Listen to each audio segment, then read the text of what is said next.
Casting Call, bienvenue sur le podcast de la rédaction de casting.fr qui révèle ta vraie nature. Ici, on va parler casting, témoignages exclusifs, des rencontres avec des professionnels, les clés et les secrets pour devenir un artiste et surtout, en vivre. Casting Call, c'est ton nouveau coach audio qui te permet de poser ton premier pas sur ton chemin de l'éveil et de la réussite. Ose enfin devenir celui dont tu rêves. Bonjour et bienvenue sur Casting Call, le podcast de la rédaction de casting.fr. Je suis Soledad Franco et aujourd'hui j'ai le plaisir de recevoir une personnalité de la scène musicale. Si je vous parle DJ, musique, des feats avec Lucenzo, Don Omar et tant d'autres, des disques d'or, des milliers de featuring. Mais comment fait-on pour devenir un DJ ? Comment fait-on pour vivre de son métier ? C'est quoi les coulisses ? Comment démarrer ? Comment vivre, perdurer ? Et comment rencontrer les bonnes personnes ? Comment créer sa troupe ? C'est avec DJ Ran qu'on va en parler aujourd'hui. Bonjour DJ Ran. Salut Soledad, comment ça va ? Ose devenir celui dont tu rêves. C'est un peu notre slogan ici. Qu'en est-il pour toi en 2026 ? C'est une très belle phrase en tout cas, je valide, vraiment. Bah écoute, moi ça va, j'ai beaucoup de chance. Je pense que je suis quelqu'un de très chanceux parce que je vis de ma passion, la musique. J'ai plein de projets qui fourmillent autour et j'ai la santé, et j'ai l'amour et donc tout se passe bien. La chance est un talent. La chance, elle se crée, non ? Oui, c'est des opportunités et des fois il faut aller les bousculer, je pense. Parle-nous un peu de ton enfance. Où est-ce que tu as grandi ? J'ai grandi dans le 77, dans une ville qui s'appelle Melun, qui avait rien à voir avec tout ce qui est musical, artistique, etc. Est-ce que tes parents étaient du milieu artistique ? Pas du tout. Mon père, il rebouchait les trous dans les pistes d'atterrissage à Charles de Gaulle. Et ma mère servait des plateaux repas à la cantine dans un établissement. Et tes frères et sœurs, t'en as ? J'ai 2 petits frères, mais on ne vient pas du tout du milieu artistique. Et quel genre de petit garçon tu étais ? Ma mère disait que j'étais rêveur. Même mes professeurs disaient que j'étais rêveur. Aïe, aïe, aïe, j'allais te poser la question, de quoi tu rêvais, enfant ? Moi, je voulais devenir une star. Une star ? Ouais. Comme qui ? Bah déjà, au début, je crois que c'était un métier, moi. Je pensais vraiment. Qui vivait dans la télé ? Oui, par exemple, quand j'étais très jeune, j'étais fan de Michael Jackson. Je voulais trop prendre des avions, dormir dans des suites, chanter dans des salles combles et faire des interviews.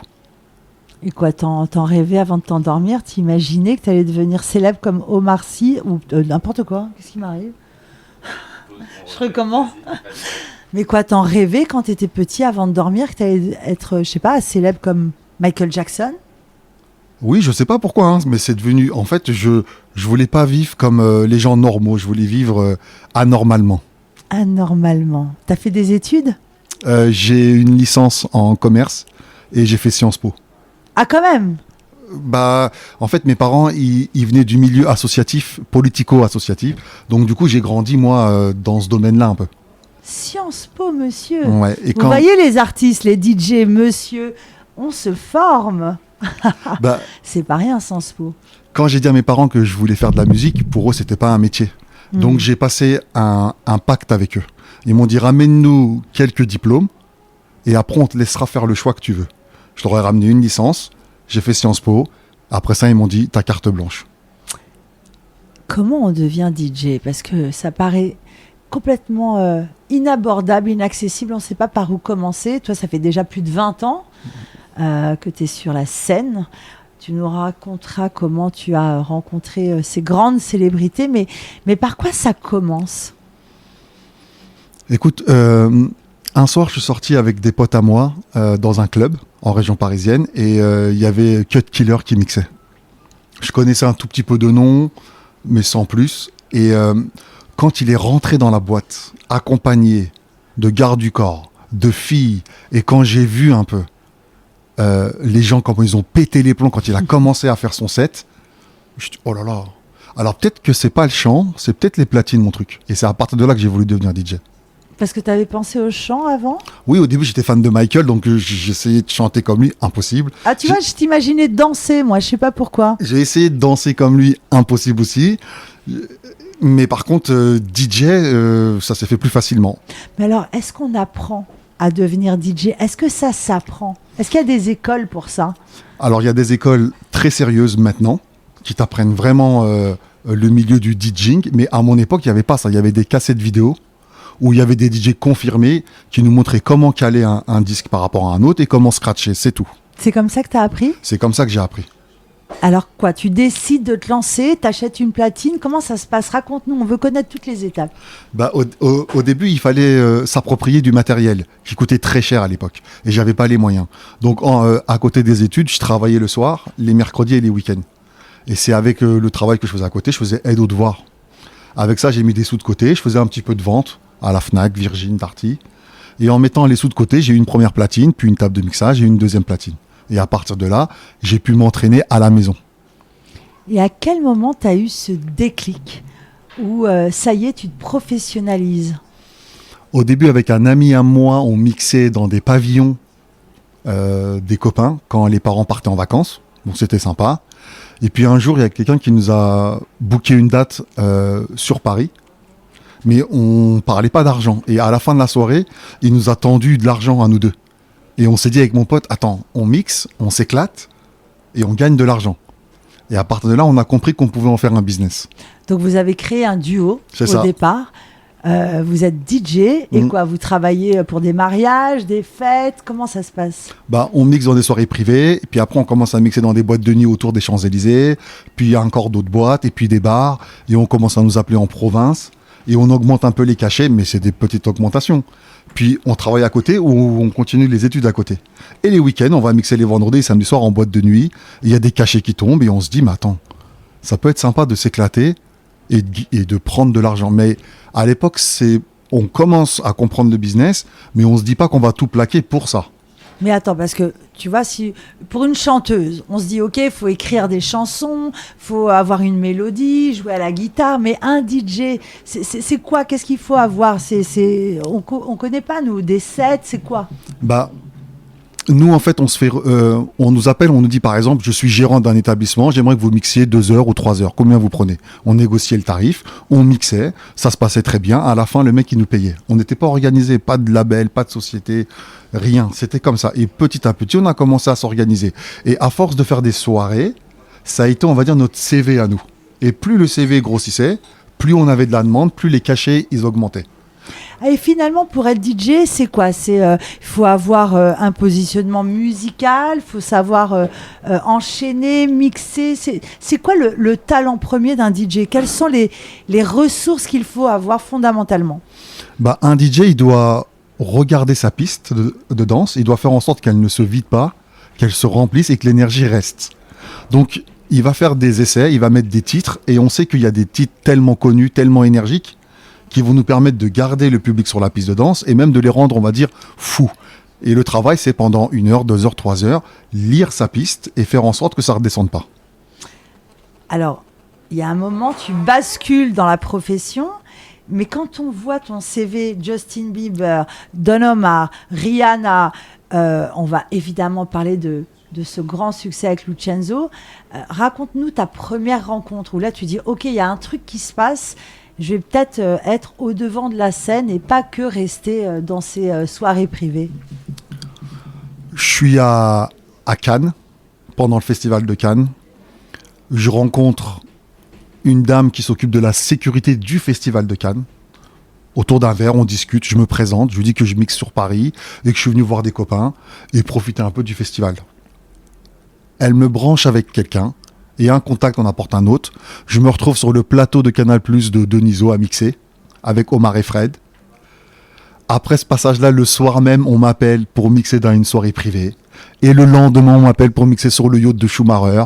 Et puis pour l'anniversaire de Timbaland. Et en une semaine, au Festival de Cannes, rien n'était prévu. Je me retrouve à mixer tous les midis, tous les 16h, tous les 18h, tous les 20h, dans des soirées de fous. Et je crée mon CV comme ça. À la fin du Festival de Cannes, le frère du chanteur Ekon s'approche de moi et me dit « On va faire un concert au Palais du Nicaïa. J'aimerais que tu fasses l'ouverture du concert d'Ekon. » Parce que lui, il croyait que j'habitais sur Cannes. Créer du mouvement. C'est dingue. Un plan en apporte un autre. Tu vas à Cannes pour aller voir des potes et tu te fais un CV de dingue. Exactement. Et des cachets de dingue, j'imagine. Au fur et à mesure, au fur et à mesure. Et finalement, ça t'ouvre à cette première date. C'est ça, avec Ekon.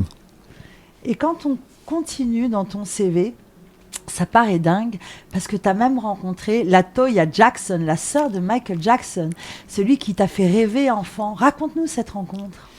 Ça s'est passé beaucoup plus tard dans ma carrière, mais ça a été une rencontre exceptionnelle parce que j'ai rencontré en fait l'ancien manager de Michael Jackson, Dieter Weiner, qui lui m'a présenté tout le projet de la famille Jackson, qui est de sortir des titres et des best-of de tous les membres de la famille, y compris de Michael.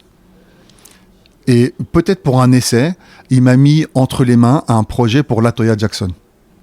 Je compose un titre, elle le valide, et la collaboration avec la famille Jackson commence à partir de ce moment-là. Peu de temps après, on me demande de faire des titres, parce que je compose aussi à côté, pour l'album de Janet Jackson. Ça paraît dingue. Et je suis toujours en contact avec la famille Jackson, à l'heure actuelle.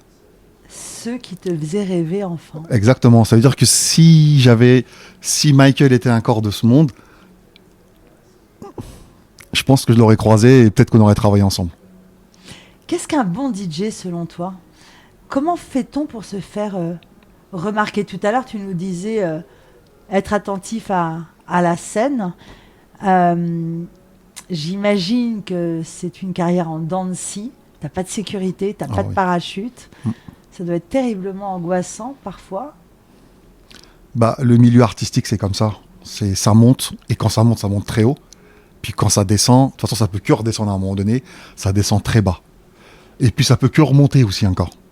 Donc au début, tu as du mal à gérer le succès, et tu as surtout du mal à gérer l'échec. Mais dans chaque échec, il y a du succès, quoi qu'il arrive. Sauf que je te le dis comme ça maintenant, mais j'ai mis des années à apprendre ça. Et il faut savoir s'adapter quand ça va. Quand ça monte, tout va très vite. Toutes les portes sont ouvertes. Il faut être disponible, prêt à travailler avec tout le monde. Puis quand ça descend, c'est l'ego qui en prend un coup, parce que ton téléphone, il sonne plus du tout. T'es plus personne. Mais ça ne veut pas dire que dans un mois ou dans un an, ton téléphone ne va pas sonner. Donc il faut se remonter les manches, travailler 2 fois plus pour pouvoir remonter la pente. Il faut gérer la gestion de la montée et la gestion de la descente. Et ça va pour les chanteurs, pour les acteurs, pour les peintres, pour tout cet art-là, je pense. Parce qu'on n'a pas de CDI, en fait. Quelle est ta plus belle rencontre? Quel est ton plus beau souvenir de carrière? Il y en a tellement. Lucenzo a changé ma vie. On peut dire ce qui est. Il y en a d'autres, mais je pense que c'est vraiment Lucenzo. Rihanna aussi a beaucoup participé à un développement à une certaine période où je ne savais pas trop quoi faire. Mais vraiment, ma carrière, elle a pris un coup de boost quand j'ai rencontré Lucenzo. Et ton pire moment? Covid, confinement, plus de concerts. Je perds mon contrat avec une très grosse maison de disques. J'ai un titre international qui cartonne dans plein de pays. Je peux pas aller le défendre, je peux pas me déplacer, je peux pas quitter la France. Pendant les 6-7 premiers mois du confinement, ça a été une chute libre parce que j'ai perdu des contrats, j'ai perdu des concerts, et puis on n'a plus de contact. Je pense que ça a été la pire période de ma vie, personnelle comme artistique. Ils nous ont fait très mal, cette période nous a fait très mal. La rencontre avec le public, quelqu'un me disait récemment que le succès de Patrick Bruel était sa rencontre avec le public et savoir manier ce public. Quand on est DJ, on est vraiment en lien avec ce public. On voit les grandes stars comme David Guetta, Bob Sinclair, avoir un lien fou avec ce public. Quelle est ta relation avec le public? Quand on a sorti Danza Kuduro, ça a explosé pour nous. Et alors moi, bizarrement, j'ai pris des distances avec le public. Parce que je me suis dit, maintenant, ça y est, je suis connu, je suis une star, j'ai pas à parler à mon public. Ça a été la pire erreur de ma vie. Aïe, aïe, aïe, t'as pris la grosse tête, en gros. Confession. Oui, si on résume, c'est une sorte de grosse tête. C'est genre, mais attends, maintenant, je suis numéro 1. Pourquoi je parlerais avec le public? Ils viennent de toute façon. C'est des fans, ils vont venir. Mais non, c'est une erreur monumentale. Et je payerai le prix tout le temps de cette erreur-là. Mais par contre, je l'ai rectifié très vite derrière. Je suis très proche d'eux. J'essaie de répondre quand je peux répondre sur les réseaux. Quand ils viennent me voir en concert, après le concert, si c'est possible, je reste un peu avec eux. Je prends des photos avec eux. Et surtout, je discute avec eux. C'est important de discuter. Savoir ce qu'ils ont aimé, ce qu'ils n'ont pas aimé, ce qu'ils attendent de moi. Parce que ça me permet ensuite, quand je rentre en studio, de travailler et de réorienter peut-être l'angle de travail. Je pense que les artistes devraient rester très proches de leur public, c'est très important. Tu as une tonne de disques d'or, les featuring et les milliers de vues, n'en parlons pas. Et pourtant, en 2026, la musique a totalement changé. On voit des succès dingues comme Clic Clic Pan Pan avec Jans, et d'autres comme Keredine Soltani nous confient et nous racontent que c'est beaucoup plus difficile, qu'avant la maison de disques elle misait tout sur toi et aujourd'hui tu dois te faire connaître sur les réseaux sociaux, il faut vraiment connaître son branding, etc. etc. Qu'en est-il pour toi?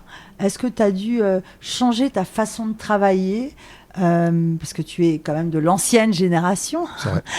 Est-ce que tu as changé un peu ta méthode de travail? Alors, on devrait changer notre méthode de travail, mais je reste un peu réfractaire à ça. Je suis de l'ancienne école, comme tu l'as dit.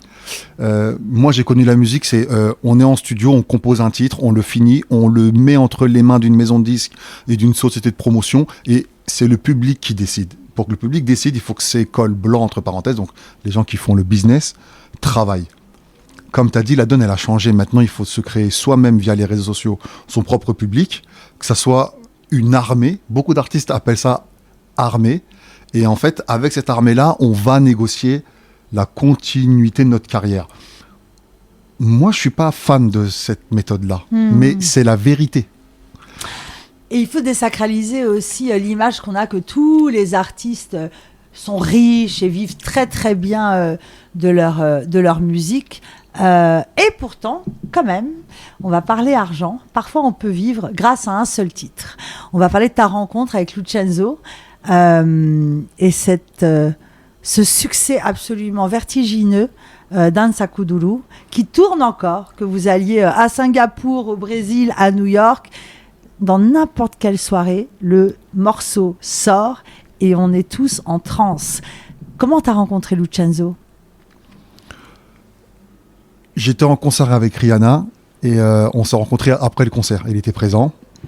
Je me suis présenté à lui, il s'est présenté à moi. À l'époque, bien sûr, il n'y avait pas encore Dança Kuduro, mais il avait sorti 2-3 singles qui tournaient énormément sur une grosse radio latine de chez nous. Donc il avait un nom et moi j'adorais sa musique. Mais j'avais pas mis de visage sur ce nom-là. Cette rencontre m'a permis de mettre un visage dessus et d'échanger avec ce type que j'ai trouvé hyper humble, très gentil et surtout bourré de talent. Parce qu'il est auteur, compositeur, interprète de ses propres titres. Et c'est très fort dans la musique d'arriver à ce niveau-là. Et il m'a dit, écoute, je suis sur un titre qui est très différent de ce que je fais. Il m'a fait écouter une maquette à ce moment-là. Je l'ai écouté au casque. Et donc on va dire c'est la prémisse de Dança Kuduro. Même de Vein Dança Kuduro, la version avec Big Ali. J'ai écouté ça, moi qui étais déjà DJ producteur, et j'ai pris une claque. Et c'était qu'une démo, il n'y avait même pas Big Ali dessus. Le refrain n'était pas terminé. Le titre, il devait être à 20-25%, mais c'était une claque, c'était un ovni. Et je me rappelle, je lui ai dit, quand ça va sortir, il faut qu'on se voit tous les deux. Le titre, il l'a terminé, il l'a sorti, ça a été un tube en France et en Europe. Moi, je suis rentré dans la boucle avec lui. On a été contacté par Don Omar, qui a énormément aimé le titre. Incroyable. Don Omar qui vous appelle carrément. Qui est le numéro 1, ex-aequo numéro 2 du reggaeton dans le monde. Il partage l'affiche avec Daddy Yankee. Est-ce que tu étais déjà dans le reggaeton, toi ? Pas vraiment en production. J'étais plus dans le rap et dans l'R&B parce que je sortais d'Akon et de Rihanna. J'étais vraiment dans cette mouvance-là. Mais j'adorais le reggaeton. Et la chaleur que peut apporter ce style de musique avec tout l'ensemble latino autour. Merengue, bachata, le up-tempo latino. Et quand Don Omar a demandé à ce qu'on refasse le titre, un remix pour lui, et qu'il a apporté sa propre touche à lui, là on a compris qu'on tenait quelque chose d'exceptionnel. Et quand le titre il a été ensuite porté par le blockbuster Fast and Furious 5, on s'est regardé avec Lucenzo, on s'est dit, là c'est parti. Parti. Lui travaillait à côté, moi je travaillais à côté. Moi je faisais beaucoup de musique, mais j'en vivais pas à 100% encore. Ouais. Le film Fast and Furious est sorti, notre vie a changé avec ce film. Et on peut dire qu'avec ce titre, vous allez pouvoir garder ce statut d'artiste jusqu'à la fin. Oui, parce que c'est un titre mondialement connu, ça a été un tube mondial, et même encore aujourd'hui, il fait partie du top 10 des titres les plus influents du monde, toutes catégories confondues. Aujourd'hui, tu continues à bosser avec Lucenzo ? Toujours. C'est mon frérot, c'est même plus un. Voilà, je suis son DJ, je suis son booker, son confident, il l'est pour moi aussi. Et on a un passif tous les deux de toute façon. Même si demain on devait s'arrêter, on a un passif. Vous êtes très discrets tous les deux. Lucenzo, il a fait très peu d'interviews. Pourquoi ? Il est timide, c'est un grand timide. À la base, c'est un grand timide qui se concentre sur sa fonction de base, on va dire, créer de la musique. Alors là, on va lancer une info. C'est que DJ Ran, après 20, mais je suis gentille quand je dis 20. En fait, c'est 20, 25, 30. Peut-être pas 30. Mais... Ça vieillit un coup, mais c'est pas faux, c'est pas faux. Tu es DJ depuis toujours. Tu nous parles de Rihanna. Rihanna, c'est quand même une folle histoire. J'ai travaillé le morceau Work pour elle, qui a été un tube en featuring avec Drake. Et j'ai fait toutes ses premières parties. Qu'est-ce que tu peux nous raconter d'elle ? Alors déjà, je n'ai plus de contact avec elle depuis longtemps. Parce que à ce niveau-là, les contacts se gardent difficilement. Ce qui est dommage. Parce qu'elle habite à Paris, j'aurais voulu... Mais j'ai fait toutes ses premières parties. J'ai fait des soirées privées avec elle. J'ai fait des concerts avec elle. Et j'ai fait du studio avec elle. Elle est comment ? Raconte-nous. Simple. Elle nous fascine. Très simple, très gentille. Un peu timide. Toujours sur son téléphone, avec des copines autour. En train de chuchoter des choses que nous, on ne sait pas, parce que c'est des secrets de filles. Moi, c'est ça l'exemple que j'ai eu. Et elle était très proche, parce que je ne suis pas son ami. Je suis pas méga proche d'elle. Mais pendant la tournée, où tous les projecteurs étaient braqués sur elle, régulièrement, elle prenait de mes nouvelles. Comment ça va ? Même si, admettons que ça soit faux, même si je pense que c'est vrai, juste le fait de me demander « Comment va ta maman ?» par exemple, venant de sa part, voilà, ça forge le respect et tu as envie vraiment de faire du bon travail pour elle parce qu'elle prend soin de toi. Et on peut dire qu'elle prenait soin de toute son équipe, de ses musiciens, de ses danseurs. Elle était hyper proche. Et j'ai vraiment hâte qu'elle revienne. On a besoin qu'elle revienne sur le devant de la scène musicale. DJ, producteur, tu continues, tu remplis des salles. Là, l'été approche, j'imagine que tu vas encore... tourner partout dans le monde. Et il y a un truc qui te picore le cœur, c'est une envie de cinéma. Tu me confiais ça en coulisses. Une carrière cinématographique. Tu as envie de te lancer dans les castings. Quand j'étais au collège et au lycée, je faisais du théâtre. Je m'y suis mis comme ça, pareil. Je ne descends pas d'une famille d'acteurs ou de comédiens, etc. Mais c'est une ancienne prof qui m'a, entre guillemets, forcé à aller dans le théâtre parce que je séchais beaucoup de cours. J'étais bon élève, mais je séchais beaucoup les cours. Pour faire Sciences Po après, on imagine que tu étais oui, non, bon mais élève. voilà, ça tient pas la route, mais je sais pas pourquoi, il y avait des cours où je voulais pas y aller. Et elle m'a dit, si tu veux pas que je prévienne tes parents, je veux te voir au théâtre. Ok. Donc là, on est en période lycée, et je commence à rentrer dans le théâtre, et en fait, moi, je viens d'un quartier difficile, comme beaucoup de quartiers dans notre pays, où en fait on peut pas montrer nos faiblesses aux gens. Parce que si tu montres trop tes faiblesses, tristesse et tout ce qui va avec, ou même le côté affectif, c'est comme un point faible pour les personnes d'en face. Et ils s'en serviront un jour pour t'écraser. C'est comme ça que fonctionnent les quartiers. C'est pas moi qui ai mis cette règle-là en place, c'est pas moi qui va régler le problème des quartiers, mais c'est comme ça parce que j'ai grandi là-dedans. Donc on grandit, on se forge une carapace. Parce que le quartier nous force. Et le défaut qu'on a, c'est que cette carapace nous suit toute notre vie des fois. Et même socialement, même quand on travaille à l'usine ou à des postes clés, on a une carapace qui socialement devient un mur. Et moi, cette carapace, elle a sauté grâce aux premières heures de théâtre, plus tard aussi à la réussite dans la musique. Mais le théâtre, quand il fallait jouer quelqu'un qui pleure, un amoureux, quelqu'un qui est triste, même un clochard, eh ben, la carapace, elle a sauté tout de suite. Mais je retrouvais cette carapace quand je rentrais au quartier. Mais quand elle sautait, c'était tellement bon. J'avais l'impression qu'il y avait le soleil qui rentrait sur mon visage. Et j'ai toujours voulu en faire. Sauf que quand la musique a pété, ça m'a pris tellement de temps et tellement d'énergie que j'étais, entre guillemets, obligé de mettre ça de côté. C'est très difficile de gérer les deux. À un niveau très haut, en tout cas. Maintenant que j'ai fait le tour dans la musique, je continue parce que c'est super important la musique pour moi, mais j'ai envie de me lancer des nouveaux défis et j'aimerais que cette carapace rechute. Je dis pas qu'elle est revenue, mais j'ai besoin de l'avoir rechutée. Je veux incarner et je veux raconter des histoires. Ce qui est intéressant dans ce que tu dis, c'est que vraiment les DJ, vous êtes créatifs et vous avez, même si tu veux pas trop rentrer dans le truc, l'obligation de vous créer un style, un personnage, alors que lorsqu'on est un artiste, vous vous mettez au service d'une histoire et votre corps, votre esprit est au service de cette histoire.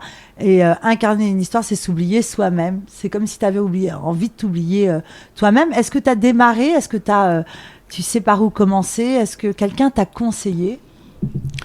J'ai un peu démarré un peu tout seul avec les lacunes que j'ai, mais je commence à faire les castings, oui. Parce que souvent, les gens se disent oui, c'est un entre-soi, les milieux artistiques, il y a du piston. Là, DJ Ran, il part du début, en fait. Ah oui, je pars à nu, là. Mais quand je commence quelque chose, je vais au bout. Donc, je peux l'annoncer même en avance et on pourra toujours ressortir cette interview plus tard. Je vais réussir, c'est obligatoire. Je ne sais pas quand, je ne sais pas comment, mais je vais aller au bout de ce projet-là, comme pour la musique. C'est ce que je dis toujours. Il faut avoir un esprit comme ces sportifs.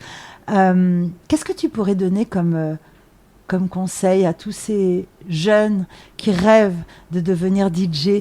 Est-ce que c'est encore possible en 2026 de faire carrière en tant que DJ, de vivre, de connaître le succès?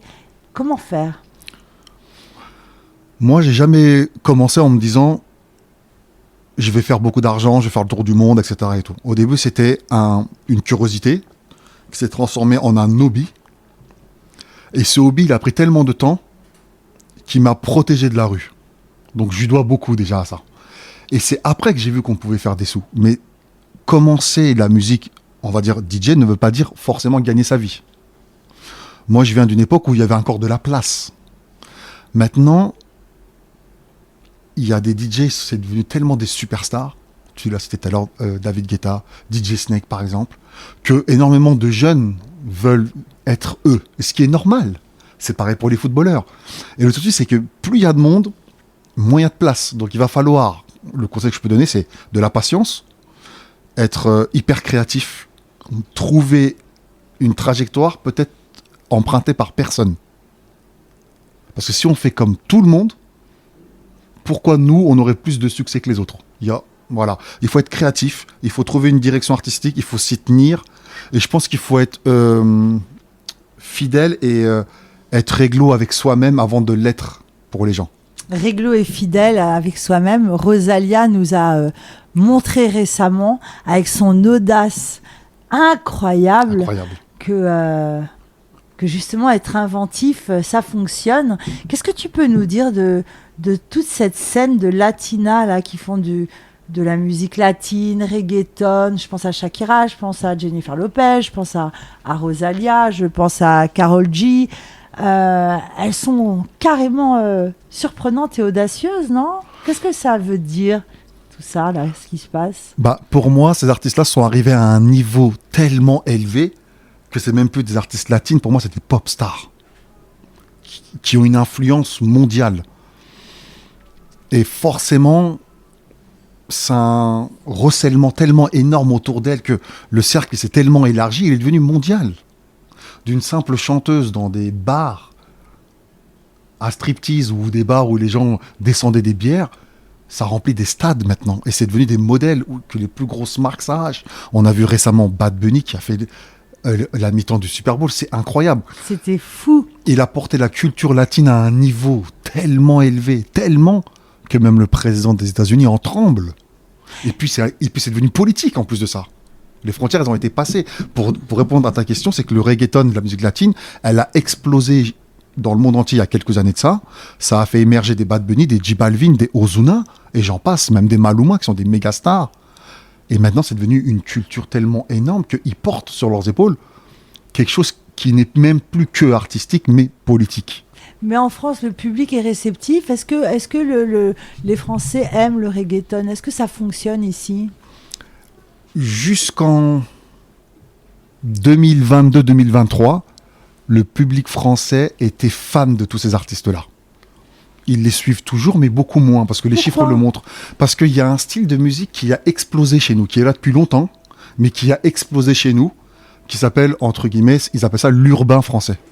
Pourquoi? Parce que ce sont des artistes qui chantent la même langue que les Français, déjà. Parce que la langue est une barrière. un simple auditeur de Karol G ou de J Balvin, français qui n'a pas de base espagnole, ne va pas comprendre.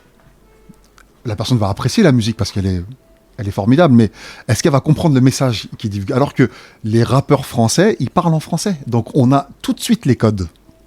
Donc ça parle à tout le monde. Et l'urbain français a pris dans son tourbillon les réseaux sociaux. C'est le style de musique en France qui draine le plus d'utilisateurs de réseaux sociaux. Donc forcément, les chiffres, ils sont pimpés. Quand tu vois les streams, même d'un nouvel artiste de rap français qui sort son premier, deuxième single, il stream plus qu'un Pascal Obispo ou alors qu'un artiste comme Justin Timberlake en France. Donc le reggaeton, la musique latine s'est positionné plutôt en deuxième, voire en troisième position chez nous. Et l'urbain est arrivé comme un raz-de-marée et est encore installé pour quelques années devant nous. Mais le reggaeton, la langue espagnole, la culture que draine ce style de musique-là est mondial et maintenant éternel, surtout grâce à des Bad Bunny. DJ Ran, qu'est-ce que tu dirais à ce petit garçon qui manquait l'école, qui rêvait d'être une superstar? Qu'est-ce que tu lui dirais en 2026? T'en as fait du chemin. T'es parti vraiment de zéro parce que personne dans ton entourage faisait partie de ce business-là.